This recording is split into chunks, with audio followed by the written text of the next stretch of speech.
Hey, my name is Russell Brunson. I want to welcome you to my channel. I'm so excited to have you here. If you could take a moment really quick and click on the subscribe button, that way I can send you really cool videos like this in the future. But today I'm going to be talking about a 5-part video series I'm doing right now. It was actually an interview I did with this man right here. Go!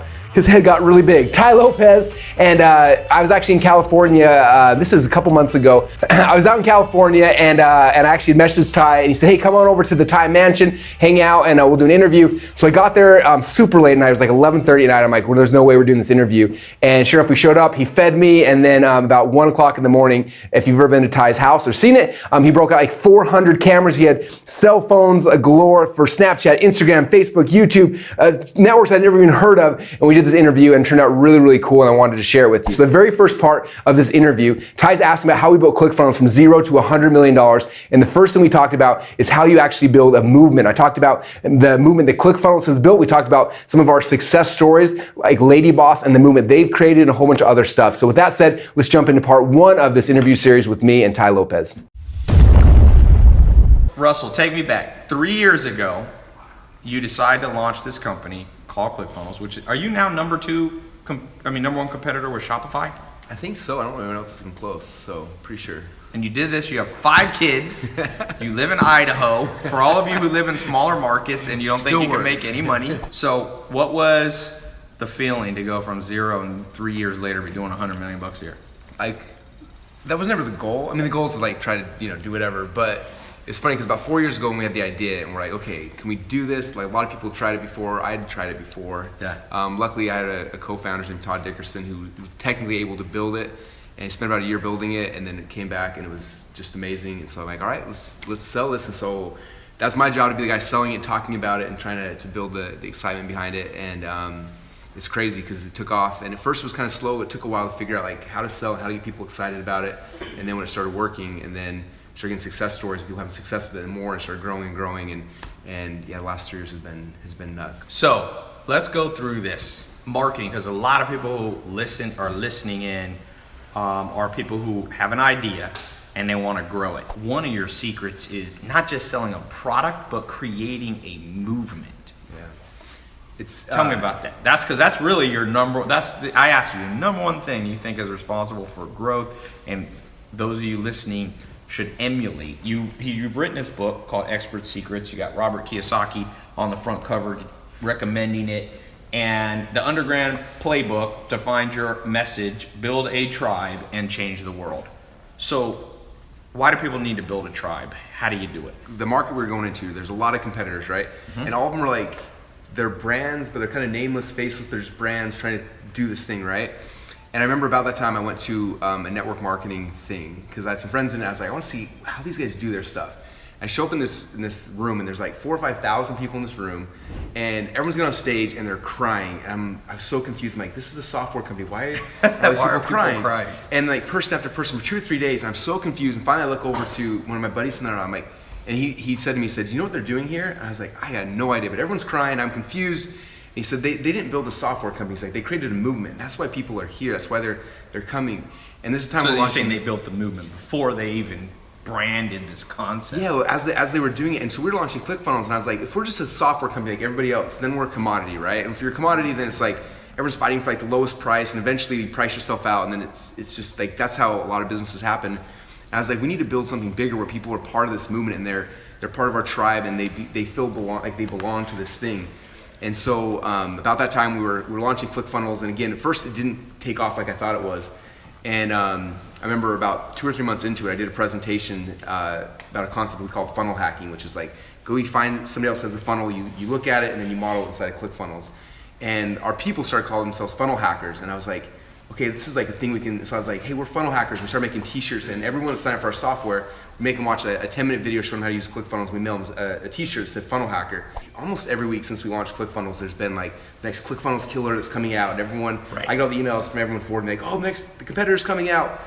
And so far, I think it's been 30 something that have come out, and all of them have kind of fallen by the wayside and didn't do much. You think that's because they weren't movements like yours? Yeah, well, I asked some of my members, I'm like, how come you guys don't try their software? Why aren't you switching over?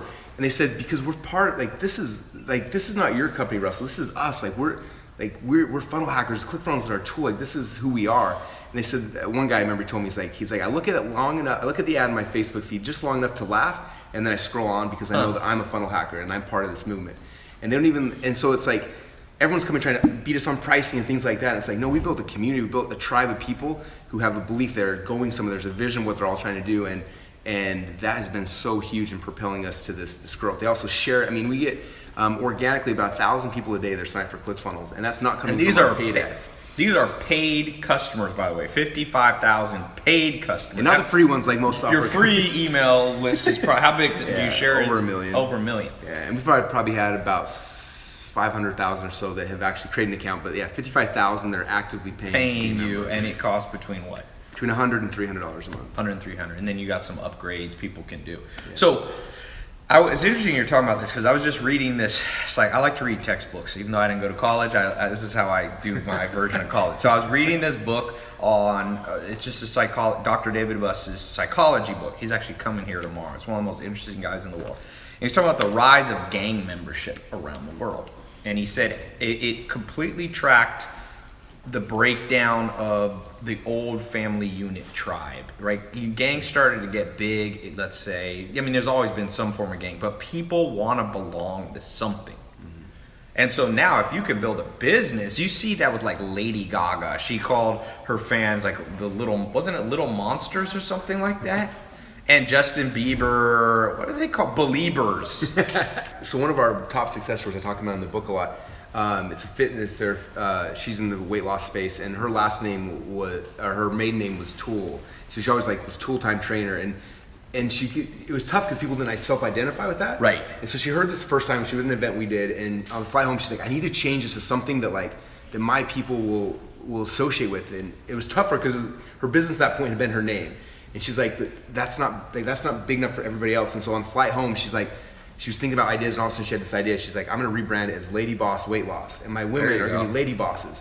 They went home, they completely deleted their whole business, which was doing well, rebranded it, launched this thing called Lady Bosses. And if you look at her movement right now, they have over 100,000 women who have purchased their programs, who are in this thing, and every single week they do these swag drops. They come in and she's like, I got my Lady Boss swag, and she'll come in and she'll reveal it, and it'll sell it for a short period of time, and I'm not allowed to share their numbers, but they will sell so much clothing in a finite period of time to all the lady bosses. Yeah. Because they have these shirts that say, I'm a lady boss, and they have all these quotes that people self-identify with. Yeah. And when they took it from a brand of their name to this thing that's bigger, people can identify with. I just want to reiterate, I've seen this over and over. Even what I do, people, I have Knowledge Society as one of the names of one of my companies. And it's not even something I try to brand.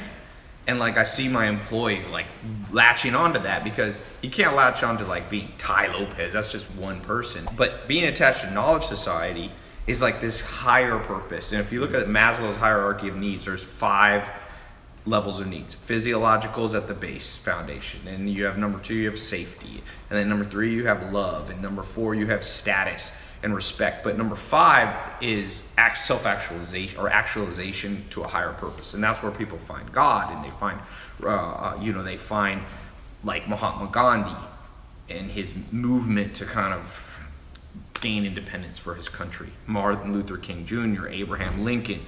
And so what you're doing is you're applying those same principles to a brand. Mm-hmm. And took you from 0 to $100 million a year. And think about the big brands, the ones that have done a really good job in the last generation have done that. You look at Apple, people, biggest company in the world, Apple. People self-identify with that. Oh yeah, right? There's Apple users and there's everybody else. There's that thing. You look at shoes, you look at clothing line, look at the best brands have done that.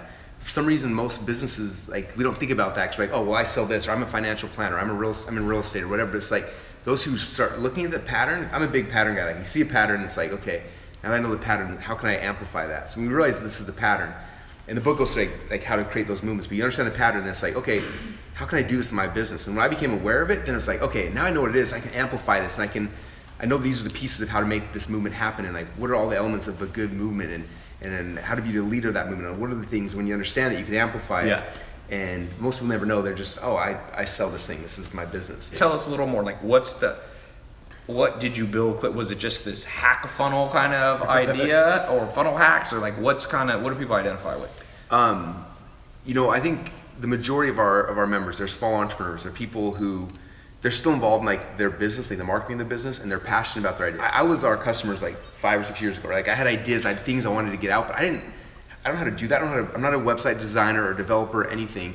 And so I had to like hire people, and it's so slow and just frustrating. So for me, it was like when we had ClickFunnels, I was able to like, as someone who's passionate about my product or my service, I could just go and put it out there really, really fast. Yeah. You know, I was talking to your partner earlier about MentorBox, and he was like, back in the day, he's like, I had 100 developers here to build all of our software and our things. He's like, yes, I'm gonna work for our company now. 2, and they log into ClickFunnels and they edit stuff. Like that's all we do. So it gives people like us who are passionate about a product or an idea or whatever, it gives us, I always tell people, it makes entrepreneurs free to like share their message and not get bogged down in all the tech stuff that keeps people from doing it. And so our people, our funnel hackers, like that's their thing, is like, I don't get stuck down all the tech. I can just go and share my message. I can sell products. I can do whatever it is I want to do. And so people have an idea, you're no longer constrained by technology. Thanks so much for watching part 1. I hope you enjoyed the interview so far. Make sure you subscribe right now. That way you'll get notifications when episode number 2 comes out to see the next part of this amazing interview.